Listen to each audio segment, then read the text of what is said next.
Bonjour everyone, Pantoufleee here today for a new video in which we're going to talk a little bit about the Emil 1951 because that tank just hit the shop for 12.5k gold.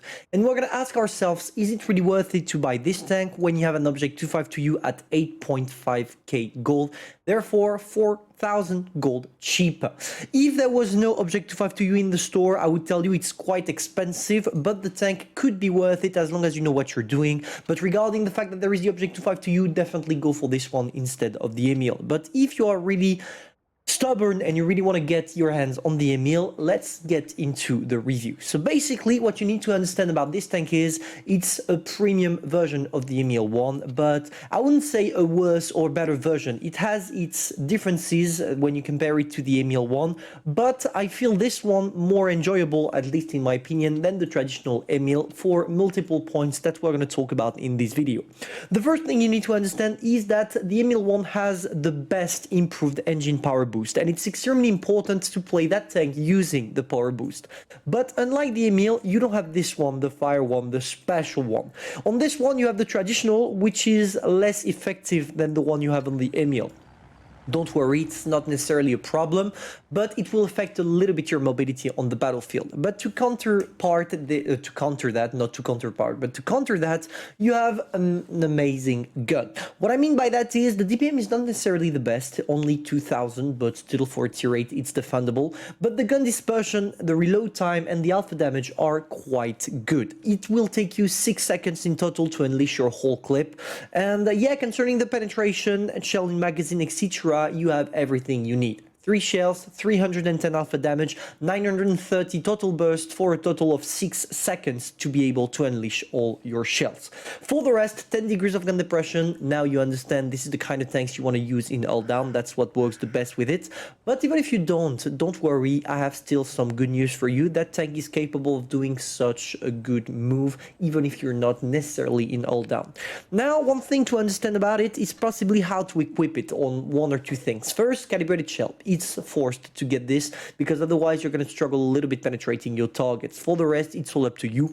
I also like to go for enhanced armor because when you're using your 10 degrees of gun depression, as you can see, your turret is extremely angled and you're going to see that it does the job. Let me show you briefly what I mean by that. Here is the Emil 1951 under the Armour Inspector. When you are not angling anything, as you can see, only 222 millimeters of raw armor, which implies that most of the tank destroyers will penetrate you, and most of the heavies or mediums using gold shell will penetrate you as well. But when you're using your 10 degrees of gun depression, it's another story, because here you can climb up to nearly 280 millimeters. It's still not going to be enough to bounce all the shells coming from big guns, from tank destroyers, like the RHM using heat shell, etc, etc, but at least for the vast majority of tier 8s you're going to encounter, it's not going to be a problem. And this is something you need to keep in mind when you're playing with that tank, because otherwise you're going to get completely crushed. Just because you are using your 10 degrees of gun depression doesn't mean that you're not going to get wrecked on the battlefield.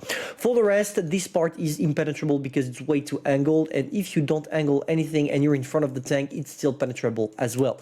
But even if it's penetrable, it's still 210 millimeters of raw armor, which is enough to bounce light tanks, mediums, if they are not using gold shells. Now for the rest of the tank, it's pretty paper because the only part armored is the front, so be careful with that tank not to take HE on your side, so always make sure to face frontally your opponents. One cool thing to notice, even at the rear you have 8 degrees of gun depression, which is quite insane and allows you to back up if you need to, if you want to use it from a slope line where you can see only this part. But I wouldn't advise you to try to hold down using your butt. It's not something that will mark some points. But this is basically how you want to play it, always hold down on ridge lines. Now let's go back to the replay. As I told you, the most effective way to play that tank is showing your hull only, and you're gonna seek positions from which you can't do that. The problem is, in this map, and especially on this game, I did not try that, not necessarily. From time to time I will, and when it will be the case, I'll just pause the replay to show you. But at the beginning, all of a sudden, what I do is I'm using the speed boost. The main problem of this tank is the mobility. Without the speed boost, you will go around 30-32 kilometers per hour, whereas when you use it, you will go around 40-44, which which is enough at the beginning of the game to take advanced position. And this is what we decided to do. There is the Tiger 1, we don't really know what the guy is doing, we sneak 2 shots in him, but unfortunately 3 seconds intro clip is not enough for us to destroy the guy completely. I decided to push thinking that the guy was alone because he was rushing back to the rest of his team on the right, and it seems like I was wrong because the 252U is nearby. Not a problem, we still have a good mobility, a better one at least than the Object 252U, and we have the T25AT backing up our position, which implies that we can push at peace. And this is exactly what we're doing. I'm gonna try to get the Tiger, but unfortunately the guy is far enough right now. So we're gonna focus on the VK, trying to get his ammunition located either in the back of the turret or in the middle of the hull. Unfortunately, we were not lucky enough to get those bounces, and we took in another shot of the Object 252U. And at this point, I see that the Object 252U really wants to get me, and it's kind of annoying me because I'm like, okay, must be either a subscriber or someone that really likes to focus new tanks. So instead what I'm gonna do is I'm gonna try to angle myself, and look at this, even if it's not gonna be effective because nobody is going on this side. I mean, there is the T-54, but we're not gonna get him. From that position, you see, when you are looking at this from my perspective, you can still see the hull. So yeah, it's problematic. What I should have done is backing up a little bit to be able to get those precious, that precious hull well hidden and only showing my turret. But it's not a problem because I realized that really soon and I jump in straight on the Object 252U. This is my main concern right now, the Object 252U, and how to fight him. It's gonna be easy. Look at this. I just want you to take a look at this position right now. The Object 252U, if he tries to shoot me, can only see my turret, and here I have 280 millimeters of raw effectiveness on the armor, which implies that that guy can't do anything against me, and this is going to be quite helpful. There we go for the first shot. The Object is going to try, but we don't care. We're not going to bother anymore. We're going to go on the T-54 lightweight. The Object knows that he can't penetrate, so instead of trying to shoot me, he goes for my friend. That was a one shot. That was a very good move from the Object 252U.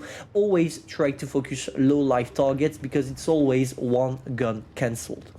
So now we are at peace. We're gonna reload. We know that the Object 252U is burstable. I don't know if that's the right word, but we can burst him in one go, and this is exactly what we're gonna do, praying for the RNG to be gentle with us. And it seems like the RNG answered our prayers because in 3 shots we managed to destroy completely the Object 252U.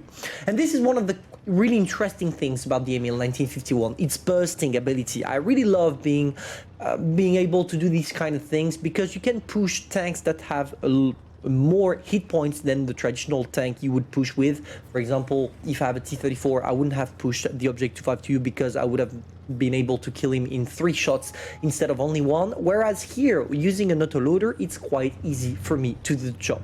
So there we go, there is the T-54 lightweight. We sneak a shot, but unfortunately my shot went either ghost shell or I don't know, but that was weird. But it's not a problem. We are going to be able to sneak in another one on the T-54, and this one went straight in.